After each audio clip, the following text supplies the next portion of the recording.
Sono in compagnia di Alex della cantina Berry & Berry. Ciao Alex, come stai? Tutto bene, grazie. Allora, intanto parlaci, raccontaci tu, insomma, hai una bottiglia in mano, parlaci di questo vino e parlaci della cantina. Allora, la cantina è un progetto nato nel 2010 dalla volontà di, oltre alla mia attività di enologo con altre aziende, di avere una piccola azienda mia nel quale giocare un po' con la viticoltura ligure. Quindi noi non produciamo vini DOC, ma produciamo vini fatti con vitigni DOC, ma spesso giocando con blend, facendo un po' delle innovazioni e delle sperimentazioni.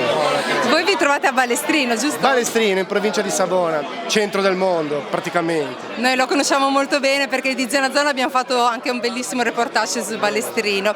Vuoi farci vedere altri vini?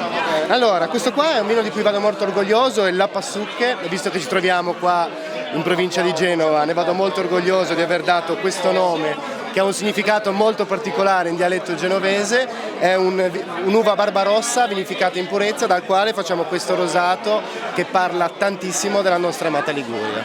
Bellissimo, ti ringrazio Alex. Grazie a voi, alla prossima.